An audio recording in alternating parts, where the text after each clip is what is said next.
നമസ്കാരം, ഞാൻ ഡോക്ടർ ഭാഗ്യ ക്യൂവൻ health കെയറിലെ ayurvedic physician. ഇന്ന് ഭൂരിഭാഗം ആളുകളും അനുഭവിക്കുന്ന, അതുപോലെ ഒരു 90% ആളുകളിൽ എല്ലാവരും ഒരു തവണയെങ്കിലും അനുഭവിച്ചൊരു ബുദ്ധിമുട്ടാണ് ഈ ഗ്യാസ്ട്രൈറ്റിസ് അഥവാ അസിഡിറ്റി. ഇതിനുവേണ്ടി കുറേ കാലങ്ങളായി മെഡിസിൻ എടുക്കുന്നവരും ദിവസം മരുന്ന് കഴിക്കുന്നവരും അതുപോലെ തന്നെ ഒരു ദിവസം മരുന്ന് കഴിച്ചിട്ടില്ലെങ്കിൽ അതുമൂലം ഉണ്ടാകുന്ന ബുദ്ധിമുട്ടുകളൊക്കെ അനുഭവിക്കുന്നവരാണ് ഒരുപാട് ആളുകൾ. അപ്പോൾ നമ്മൾ മനസ്സിലാക്കേണ്ട ഒരു കാര്യം, ഇതിനൊക്കെയുള്ളൊരു കോസ്, അതായത് കാരണം എന്ന് പറയുന്നത് നമ്മുടെ ദഹനം പ്രോപ്പറായി നടക്കാത്തത് കൊണ്ടാണ്. നമ്മുടെ പ്രായം, ആരോഗ്യം, എനർജി ലെവല്, മാനസികാവസ്ഥ ഇതൊക്കെ നമ്മുടെ ദഹനത്തിനെ എഫക്റ്റ് ചെയ്യുന്നുണ്ട്. ഇതിലേതിനെങ്കിലും ഒന്നിന് ഒരു ചെറിയ വ്യതിയാനം സംഭവിച്ചാൽ നമ്മുടെ ദഹനം ഇംപ്രോപ്പർ ആവും. ഇത് മെയിനായിട്ട് 2 രീതിയിലാണ് ആളുകളിൽ കണ്ടുവരുന്നത്. ഒന്ന് അക്യൂട്ട് കണ്ടീഷനും ഒന്ന് ക്രോണിക്കും. അക്യൂട്ട് കണ്ടീഷൻ എന്ന് പറയുന്നത് പെട്ടെന്ന് വരുന്നൊരവസ്ഥയാണ്, അതായത് സഡൻ ആയിട്ട് ആളുകളിൽ കണ്ടുവരുന്ന ഒരവസ്ഥയാണ്. അതായത് എന്തെങ്കിലും പെയിൻ കില്ലേഴ്സോ അല്ലെങ്കിൽ നോൺ സ്റ്റിറോയിഡൽ ആൻറ്റി ഇൻഫ്ലമേറ്ററി ഡ്രഗ്സോ കോർട്ടിക്കോസ്റ്റീറോയിഡ്സോ ഇവയൊക്കെ എടുക്കുന്ന ആളുകളിൽ പെട്ടെന്ന് വരുന്നൊരു അവസ്ഥയാണ് അക്യൂട്ട് കണ്ടീഷൻ എന്ന് പറയുന്നത്. ക്രോണിക് ഗ്യാസ്ട്രൈറ്റിസ് എന്ന് പറയുന്നത് കുറേ കാലത്തായിട്ടുള്ള ഇൻഫെക്ഷൻ അല്ലെങ്കിൽ ഇൻഫ്ലമേഷൻ കാരണം സ്റ്റൊമക്കിൻ്റെ ലൈനിങ്ങിനൊക്കെ ബാധിക്കുന്നത്. ഇതാണ് ക്രോണിക് കണ്ടീഷനിൽ വരുന്നത്. ഈ കണ്ടീഷനിൽ അനീമിയ ഒക്കെ സംഭവിക്കാം, വിറ്റാമിൻ B12 ഡെഫിഷ്യൻസി കാരണം. ഇനി എന്തൊക്കെ ലക്ഷണങ്ങളാണ് ഇങ്ങനെയുള്ളൊരു വ്യക്തിയിൽ കാണുന്നതെന്ന് നോക്കാം. കൂടുതലായിട്ടും കണ്ടുവരുന്നത് നെഞ്ചരിച്ചിൽ, വയറ്റുന്നുണ്ടാവുന്ന വേദന, വയറ്റുന്നൊരു പുകച്ചിൽ, അതുപോലെ തൊണ്ടയിൽ ഇറിറ്റേഷന്, വായയിൽ ചെറിയ ചെറിയ അൾസേഴ്സ് അല്ലെങ്കിൽ പുണ്ണൊക്കെ ഉണ്ടാവുന്നത്. ചില ആളുകളിലാണെങ്കിൽ കഫം പതഞ്ഞിട്ട് ഛർദ്ദിക്കുന്ന മാതിരി തോന്നുക, അതുപോലെ ഛർദ്ദിക്കുക ചെയ്യുക. ചില ആളുകളിലാണെങ്കിൽ പുളിച്ച് തേട്ടി വരിക. ഇതൊക്കെയാണ് കൂടുതലായിട്ട് നമ്മൾ കണ്ടുവരുന്ന ലക്ഷണങ്ങൾ. ഇനി ഇങ്ങനെയുള്ള ആളുകൾ എന്തൊക്കെ കാര്യങ്ങൾ ശ്രദ്ധിക്കണമെന്ന് നമുക്ക് നോക്കാം. ഞാൻ പറഞ്ഞു കഴിഞ്ഞു, അസിഡിറ്റി പോലുള്ള അസുഖങ്ങൾ വരാനുള്ള കാരണം നമ്മുടെ പ്രോപ്പറായിട്ടുള്ളൊരു ഡൈജഷൻ നടക്കാത്തത് കൊണ്ടാണെന്ന്. അപ്പോൾ നമ്മൾ ഭക്ഷണം കഴിക്കുമ്പോൾ എന്തൊക്കെ കാര്യങ്ങൾ ശ്രദ്ധിക്കണം? അതായത് ഭക്ഷണം നന്നായിട്ട് ചവച്ചരച്ച് കഴിക്കാൻ നോക്കുക. അതോടൊപ്പം തന്നെ ഭക്ഷണം കഴിച്ച പാടെ വെള്ളം കുടിക്കുന്ന ശീലം ഉണ്ടെങ്കിൽ അത് ഒഴിവാക്കുക. ഭക്ഷണം കഴിച്ച പാടെ വെള്ളം കുടിക്കുമ്പോൾ നമ്മുടെ ദഹനരസങ്ങളുടെ ആക്ഷൻ കുറയും, അതായത് അവരുടെ വീര്യം കുറഞ്ഞിട്ട് അവർ ഭക്ഷണമായിട്ട് മിക്സപ്പ് ചെയ്യുന്ന സമയത്ത് പെട്ടെന്ന് ദഹനം നടക്കില്ല. അതുകൊണ്ട് ഭക്ഷണം കഴിച്ച പാടെ വെള്ളം കുടിക്കരുത്. ഒരു 45 മിനിറ്റ്സോ അല്ലെങ്കിൽ 1 hour കഴിഞ്ഞിട്ട് വെള്ളം കുടിക്കാൻ നോക്കുക. അതുപോലെ തന്നെ ഭക്ഷണം കഴിച്ച പാടെ കുളിക്കുന്നത് അതൊരു നല്ല ശീലമല്ല. നമ്മൾ ഓഫീസിൽ പോകുന്ന ആൾക്കാരൊക്കെ ആണെങ്കിൽ രാവിലെ പെട്ടെന്ന് ഭക്ഷണം കഴിച്ചിട്ട് കുളിക്കും. അതുപോലെ ഈവനിങ് ജോലി കഴിഞ്ഞ് വന്നിട്ട് ക്ഷീണം കൊണ്ട് ആദ്യം ഭക്ഷണം കഴിക്കും, എന്നിട്ട് പോയിട്ട് കുളിക്കും. അതൊക്കെ ദഹനത്തെ വളരെ സ്ലോ ആക്കും. പിന്നെ ശ്രദ്ധിക്കേണ്ട ഒരു കാര്യമാണ് ഭക്ഷണത്തോടൊപ്പം ചായ കുടിക്കുന്നത്. ചായയിൽ ടാനിൻ എന്ന് പറഞ്ഞൊരു ഘടകമുണ്ട്. ഇത് നമ്മൾ പ്രോട്ടീൻസും അയേൺസും ഒക്കെ ആയിട്ട് മിക്സ് ആവും. ഇത് കാരണം എന്താവും? ദഹനം വളരെ സ്ലോ ആവും. അപ്പോൾ ഭക്ഷണത്തോടൊപ്പം ചായ കുടിക്കുന്ന ശീലം ഉണ്ടെങ്കിൽ അത് പൂർണ്ണമായിട്ടും ഒഴിവാക്കുക. പിന്നെ ഭക്ഷണം കഴിച്ച പാടെ കിടക്കുന്നതും ദഹനത്തെ സ്ലോ ആക്കും. പിന്നെ നമ്മൾ ശ്രദ്ധിക്കേണ്ട ഒരു കാര്യം കോമ്പിനേഷൻ ഓഫ് ഫുഡാണ്. അതായത് വിരുദ്ധ ആഹാരം മാക്സിമം ഒഴിവാക്കുക. പുളിയുള്ള ഫ്രൂട്ട്സും അതുപോലെ മധുരമുള്ള ഫ്രൂട്ട്സും ഒരുമിച്ച് കഴിക്കുന്ന ശീലം ഉണ്ടെങ്കിൽ അത് ഒഴിവാക്കുക. അതുപോലെ പുളിയുള്ള ഫ്രൂട്ട്സും എന്തെങ്കിലും പാലോ അല്ലെങ്കിൽ ഡയറി പ്രൊഡക്ട്സൊക്കെ ഒരുമിച്ച് കഴിക്കുന്ന ശീലം ഉണ്ടെങ്കിലും അതും പൂർണ്ണമായിട്ട് ഒഴിവാക്കുക. അതുപോലെ രാത്രി സമയത്ത് തൈര് കഴിക്കുന്ന ആളുകളാണെങ്കിൽ അത് മാക്സിമം ഒഴിവാക്കാൻ ശ്രദ്ധിക്കുക.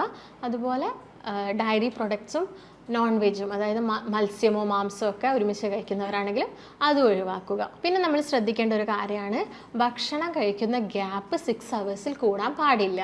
അതായത് ഇപ്പം രാവിലെ ഭക്ഷണം കഴിച്ച് ഒരു 8 മണിക്ക് ഭക്ഷണം കഴിച്ചാൽ ഉച്ചക്കത്തെ ലഞ്ച് എന്ന് പറയുന്നത് ഒരു 2 മണിയുടെ ഉള്ളിൽ തന്നെ കഴിച്ചിരിക്കണം. ഇല്ലെങ്കിൽ കൂടുതലായിട്ട് നമ്മളെ ദഹനം സ്ലോ ആവുകയും കൂടുതൽ ആസിഡൊക്കെ ഉൽപ്പാദിപ്പിക്കുകയൊക്കെ ചെയ്യും. പിന്നെ ശ്രദ്ധിക്കേണ്ട ഒരു കാര്യം എന്ന് പറയുന്നത് ബ്രേക്ക്ഫാസ്റ്റ് ഒരിക്കലും സ്കിപ്പ് ചെയ്യരുത്. നമുക്കറിയാം ബ്രേക്ക്ഫാസ്റ്റ് എന്ന് പറയുന്നത് ബ്രെയിൻ ഫുഡാണ്. അപ്പോൾ നമ്മൾ തലേ ദിവസം കഴിച്ചിട്ടായിരിക്കും കിടക്കുക. പിറ്റേ ദിവസം രാവിലെയും കഴിച്ചിട്ടില്ലെങ്കിൽ വലിയൊരു ഗ്യാപ്പ് തന്നെ ഉച്ചക്കത്തെ ലഞ്ച് കഴിക്കുന്ന സമയം വരെ വലിയൊരു ഗ്യാപ്പ് വരും.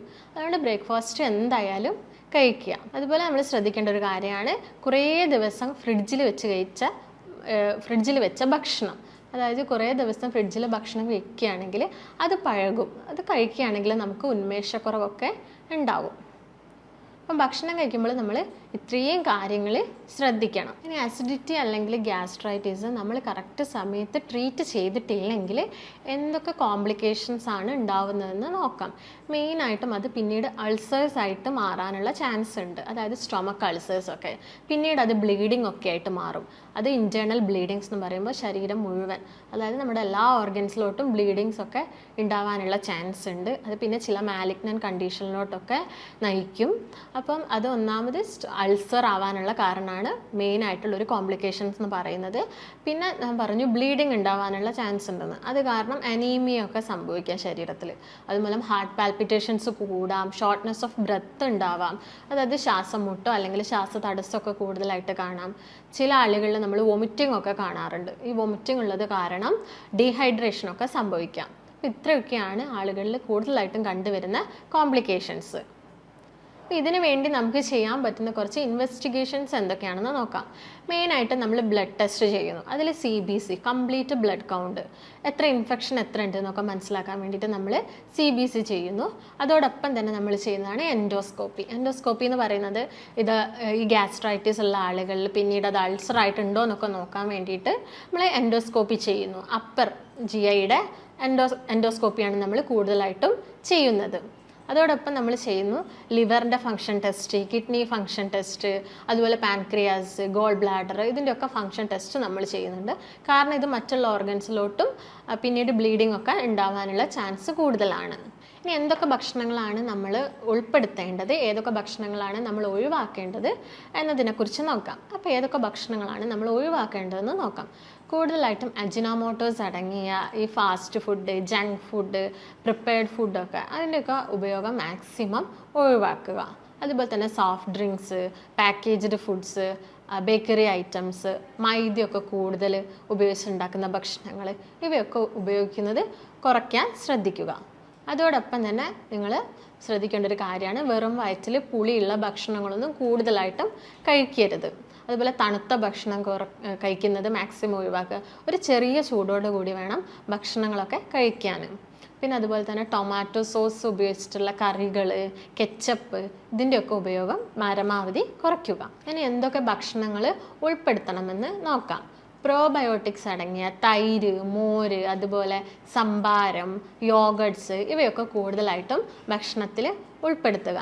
നമുക്കറിയാം എന്താണ് ഈ പ്രോബയോട്ടിക്സ് നമ്മുടെ ശരീരത്തിൽ ചെയ്യുന്നതെന്ന്. ഒരു ഗട്ട് മൈക്രോബയോമിൻ്റെ ഹെൽത്തിന് വേണ്ടിയിട്ട് ഇവർ വലിയൊരു പ്രധാന പങ്ക് വഹിക്കുന്നുണ്ട്. അതായത് നല്ല ബാക്ടീരിയാസിൻ്റെ ഗ്രോത്തിന് വേണ്ടിയിട്ടാണ് പ്രോബയോട്ടിക്സ് നമ്മൾ കഴിക്കുന്നത്. ഇപ്പം തലേ ദിവസത്തെ ചോറ് വെള്ളത്തിലിട്ട് വെച്ചിട്ട് നമുക്ക് പിറ്റേ ദിവസം രാവിലെ തൈരിൻ്റെ കൂടെയൊക്കെ മിക്സ് ചെയ്ത് കഴിക്കുന്നത് നല്ലതാണ്. നല്ലൊരു ഗട്ട് മൈക്രോബയോം ഹെൽത്തിന് വേണ്ടിയിട്ട് നമുക്ക് കഴിക്കാവുന്നതാണ്. അതുപോലെ തന്നെ ഈ അസിഡിറ്റി ഒക്കെ കൂടുതലായിട്ട് വരുന്ന ആളുകളാണെങ്കിൽ ഭക്ഷണം കഴിക്കുന്നതിന് മുമ്പ് വലിയ ജീരകമോ അല്ലെങ്കിൽ പെരുംജീരകമോ അല്ലെങ്കിൽ ഒരു കഷ്ണം ഇഞ്ചിയൊക്കെ ചവച്ച് കഴിക്കാവുന്നതാണ്. അല്ലെങ്കിൽ ഇഞ്ചി ഇട്ട് തിളപ്പിച്ച വെള്ളം കുടിക്കാം ഭക്ഷണം കഴിച്ചതിന് ശേഷം. അതുപോലെ ജീരകം വറുത്ത വെള്ളമൊക്കെ കുടിക്കാവുന്നതാണ്. അതൊക്കെ ഭക്ഷണം കഴിച്ചതിന് ശേഷം ഇടയ്ക്കിടയ്ക്ക് കഴിക്കാവുന്നതാണ്. അതുപോലെ തന്നെ ശ്രദ്ധിക്കേണ്ട ഒരു കാര്യമാണ്, ഭക്ഷണത്തോടൊപ്പം തന്നെ നമ്മൾ ഇമ്പോർട്ടൻസ് കൊടുക്കേണ്ട മറ്റൊരു കാര്യമാണ് ഉറക്കം എന്ന് പറയുന്നത്. അതായത് ഒരു 6 to 7 hours വരെ നമ്മൾ ഡെയിലി ഉറങ്ങണം. അങ്ങനെയാണെങ്കിൽ മാത്രമേ ഡൈജഷനൊക്കെ പ്രോപ്പറായിട്ട് നടന്നിട്ട് ഒരു പ്രോപ്പർ മലശോധനയൊക്കെ ഉണ്ടാവുള്ളൂ. അതുപോലെ തന്നെ ദഹനം പ്രോപ്പർ ആവാൻ നമ്മൾ ഒരു ദിവസം ഒരു 45 minutes ഒക്കെ വ്യായാമം ചെയ്യുന്നതും നല്ലതായിരിക്കും. അപ്പോൾ ഇത്രയും കാര്യങ്ങളൊക്കെ നമ്മൾ ശ്രദ്ധിക്കുകയാണെങ്കിൽ നമുക്ക് ഈ ഗ്യാസ്ട്രൈറ്റിസ് അല്ലെങ്കിൽ അസിഡിറ്റി മൂലമുള്ള പ്രശ്നങ്ങളൊക്കെ ഒരു പരിധി വരെ കുറയ്ക്കാൻ സഹായിക്കും.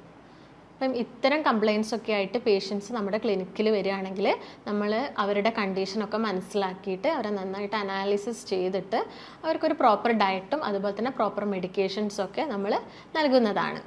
അപ്പോൾ നിങ്ങൾക്ക് എന്തെങ്കിലും സംശയങ്ങളോ കാര്യങ്ങളോ ഉണ്ടെങ്കിൽ താഴെ കാണുന്ന നമ്പറുമായിട്ട് ബന്ധപ്പെടാവുന്നതാണ്. നമുക്ക് മറ്റൊരു വീഡിയോ ആയിട്ട് വീണ്ടും കാണാം. നന്ദി.